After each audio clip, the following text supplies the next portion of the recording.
Why does American breakfast food seem like it's become the worst meal of the day? Wake up to the goodness of fresh whole eggs, sausage, and cheese. A big country breakfast. Wake up to the goodness of Breakfast Baconator. Cinnamon swirl French toast breakfast sandwich. Sweet syrupy goodness. Maple waffles stacked with cheese, stacked with a savory sausage patty, stacked. Good morning, America. Consider this. The best case scenario, bacon and eggs. But Monday to Friday, realistically, nobody has time for that. Now, the most common scenario, a mini dessert. Well, sometimes mini. And the worst case scenario, a new class of foods I'm calling breakfast abominations. From pancake and sausage on a stick, to breakfast pizza, to Taco Bell's waffle taco, and even this pancakes, maple syrup, sausage, and egg ramen that I saw. Couple noodles, sausage, pancakes, and eggies. The ramen noodles. I feel like American breakfast food hasn't been okay in a long time, and it's only getting worse. But I think I have an idea how and why we got to this point, and I think the best way to explain it is through the original breakfast food abomination, Pop-Tarts. But if you want to start your day a little healthier, you could always skip breakfast altogether with today's sponsor, Fastic. Now, intermittent fasting doesn't necessarily mean skipping breakfast. It just means eating all your meals within a set window of time and not outside of it. When you fast for 16 hours or more, there are a ton of amazing health benefits. Using Fastic is a great way to track your progress and make fasting fun. It's super cute, simple, and well designed, and easy to get started. First, set your fasting window. I chose a standard 16-hour fast. Then when you're done eating for the day, just hit the start fasting button. Fastic will then track your fast, give you tips and pointers along the way, and celebrate your wins as you finish each fast. I love the body status section. It has these cute animations and more information about each stage of your fast. These really keep me motivated when I fast, since it's really the health benefits that I'm after. If you've never looked into the benefits of intermittent fasting, you might be surprised at how good it is for you. Intermittent fasting has been shown to promote better sleep, hunger regulation, better energy levels, better brain function, improved metabolism, blood sugar regulation, better food awareness, and more. There is a lot to love about intermittent fasting. Discover the incredible health benefits of fasting and develop good habits with Fastic. Click my link in the description box below and take the quiz to get a personalized fasting and meal plan. Your Fastic plan comes with everything you need, including more than 400 simple and delicious recipes in the app. Download the Fastic app for free and start your fasting journey today. Click the link below. Thanks to Fastic for sponsoring today's video. Kellogg's invented the Pop-Tart in 1964. Kellogg's Pop-Tarts. Real fruit filling inside and 6 vitamins and iron. Well, now that's very good. It was originally unfrosted and came in only 4 flavors. Strawberry, blueberry, brown sugar cinnamon, appleberry. It's really hard to tell if Pop-Tarts were actually popular when they came out. Processed food was still pretty young back then, so we weren't exactly used to the taste. But I found this review of the taste of Pop-Tarts from back then, given by a board of food panelists. Kellogg's Pop-Tarts went over like the proverbial lead balloon. None of the Buyer's Market panelists gave the Pop-Tarts more than a fair rating, and most were unenthusiastic even with that. Passable, said Lee Dickey. I really wasn't crazy about them. 200 calories sounds kind of high to me for just one tart. I didn't like it at all. Too dry, too sweet. Another convenience food that costs too much, has too many calories, and doesn't really taste great. Toast and jelly is cheaper and probably better for you. Today, Pop-Tarts are a cult classic, loved and cherished by many, myself included. Yeah, they taste like cardboard and chemicals, but I feel like that's sort of part of the appeal. It's funny, this panelist's reaction to Pop-Tarts before people were quite as used to the familiar flavors of processed foods, their reactions are quite similar to people from other countries who aren't quite as familiar with these flavors either, reacting to Pop-Tarts today. Pop-Tarts are a breakfast food. I tried them and I don't understand how this is something people eat for breakfast. I put it away and saved it for dessert after dinner.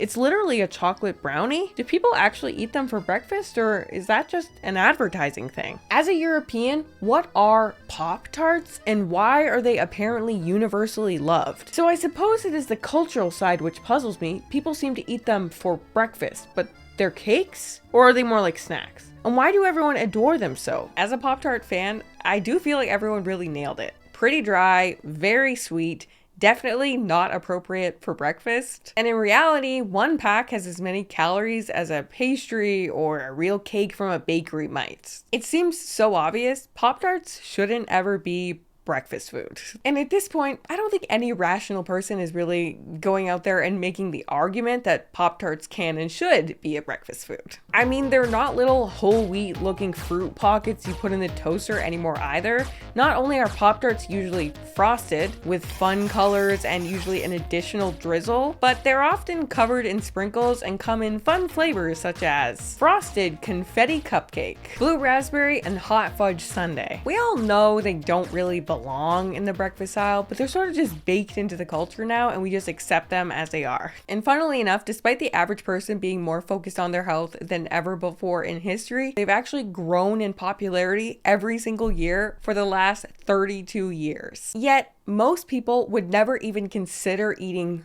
cake for breakfast. It's like Pop-Tarts and a lot of breakfast foods exist in this separate category for us mentally, where we've decided that Pop-Tarts are, yes, they are socially acceptable breakfast food, but cake is not and will never be breakfast food. No civilized person would routinely eat dessert for breakfast, obviously not including pancakes, cake-flavored cereal, strudels, waffles, and donuts. Or any of this entire line of breakfast treats recently created by Hostess, which includes muffin sticks, coffee cake, donuts, jumbo honey buns. Also, a lot of articles listed these baby bunt cakes, as in, yeah, a mini version of a literal cake. They're not even pretending to be one of the desserts we've decided are truly socially acceptable to be consumed at breakfast. Which points to the fact that there's a reason that all these foods are successful, even though we know they're not really breakfast foods. And it's the same reason that Pop-Tarts failed the Food Pandas review 50 years ago, but went on to become one of the most successful food products of all time: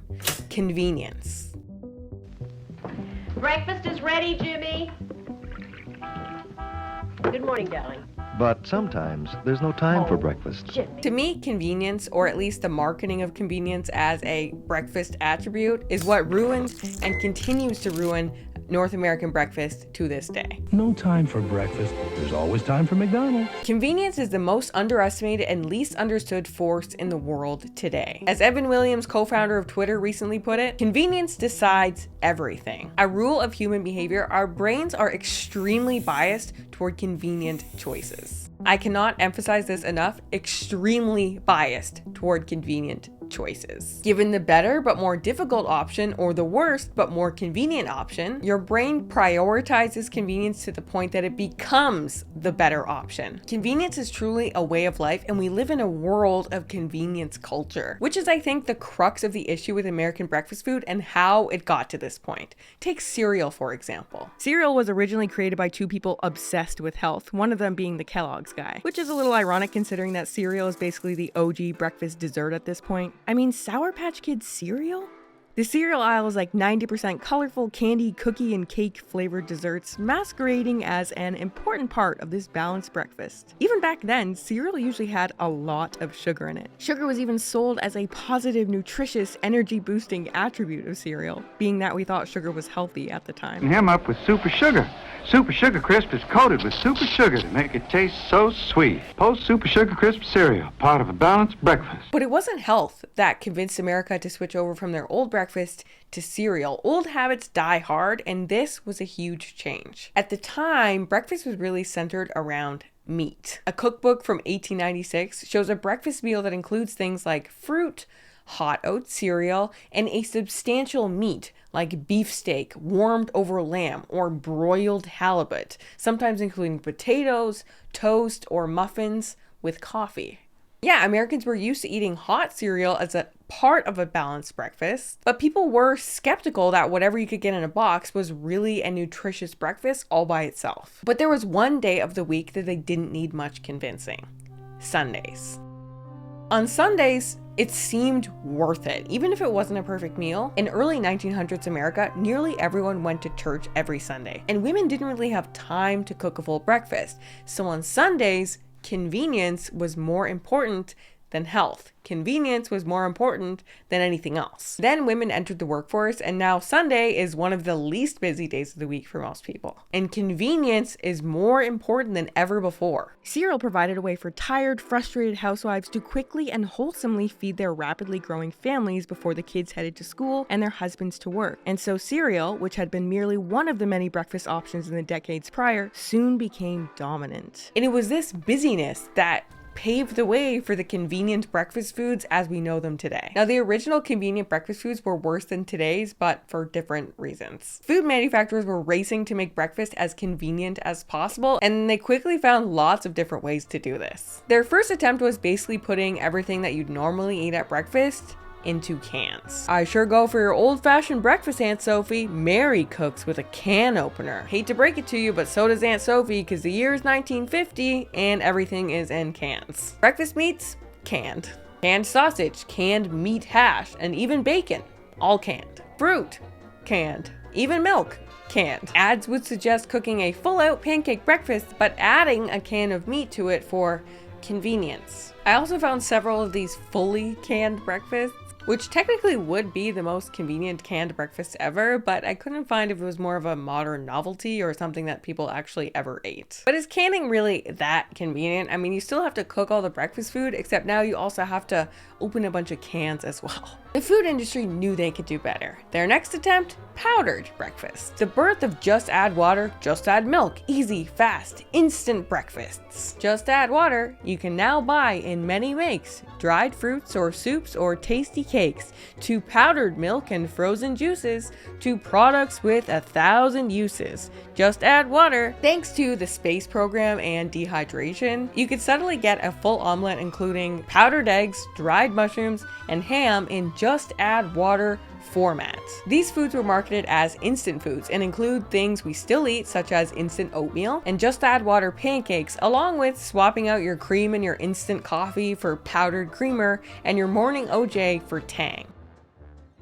And a literal product that still exists called instant breakfast, which tried to replace your entire breakfast with just a powder. But even with all these innovations, cereal really was the quintessential, original, convenient breakfast food. And historians credit cereal with the reason we transitioned from a plate of meat and eggs and whatever else to whatever we think of breakfast as it is today. Which is funny because today, breakfast no longer meets our modern standard for convenience. That's right, 30 seconds is no longer considered convenient. And you might be thinking, well, what about Pop-Tarts? You said Pop-Tarts were convenient. How is a Pop-Tart faster than cereal? And I know what you mean, but I think I figured out why cereal is inconvenient by today's standards, but Pop-Tarts are perfectly fine. See, convenience isn't just about speed. It's about every and anything that makes a behavior easy to do. Behavior change tip: if you want to do more of a behavior, make it more convenient. And if you want an entire country to start eating little pastries every morning and calling it breakfast, you need to make it incredibly easy to do. The issue with cereal is, get ready, you have to sit down to eat it. You need a bowl, you need a spoon, you need milk, and you need a place to sit. Apparently, Americans want to spend 5 minutes or less in total on breakfast. That is the insane level of convenience we're looking for these days. Not even looking for, we demand these days. Which is how products like BelVita breakfast biscuits are, quote, winning the breakfast war as cereal struggles. Which, let's be real, these are cookies. Just because you write breakfast on the box doesn't make them not cookies. BelVita cookies are actually made and sold by Mondelez International, aka the owners of Oreo and Chips Ahoy. And one BelVita cookie actually had the same amount of sugar as 3 Oreos until BelVita was sued recently for marketing their products as nutritious, so they had to drop that sugar number down a little bit. So in the past, convenient meant no cooking, just pouring something in a bowl and adding milk. But now convenience means cookies? What exactly is the difference? Well, shoppers increasingly want quick breakfast they can eat with one hand on the go. So the threshold for convenient today is one hand and portable. Since around 2014, 2015, the media has been reporting on something they're calling the fast food breakfast wars. Americans spending more money in the morning than ever, and everyone wants a piece of the bacon.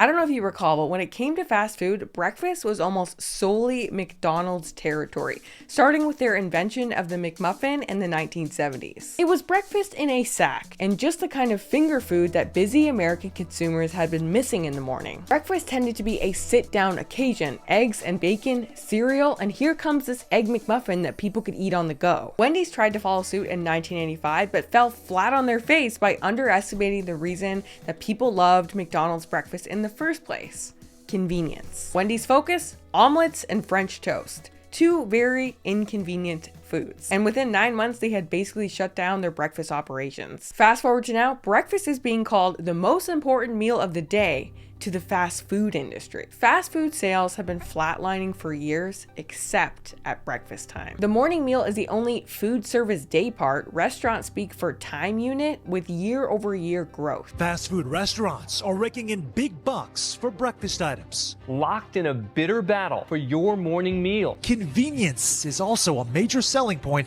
All of them are desperately trying to get a bigger slice of a $234 billion industry. The sheer number of dollars spent has jumped 31%. When other meals might be buckling a bit under the weight of inflation. Wendy's is back with a breakfast Baconator and portable French toast sticks. Taco Bell has a breakfast Crunchwrap, among a million other things. Burger King is trying everything from breakfast melts to waffle and French toast sandwiches. And as the entire fast food industry competes for those sweet breakfast bucks, they're simultaneously remaking breakfast into the unhealthiest meal of the day.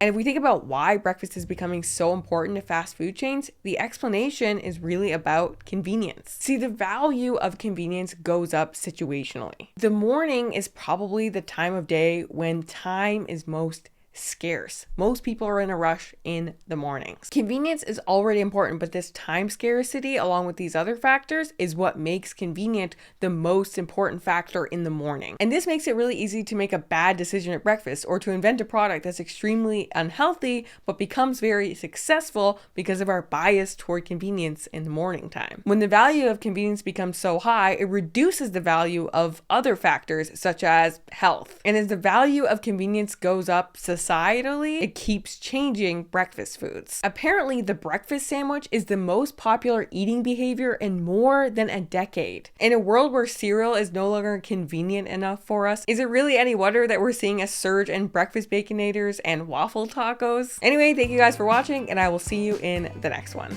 Kellogg's Pop-Tarts. Eat 'em in the morning, eat 'em in the evening. Kellogg's Pop-Tarts. Loads of flavors for big and little shavers. Kellogg's Pop-Tarts. Try the ones with fruit inside. Real fruit filling, that's Kellogg's pride. Kellogg's Pop-Tarts.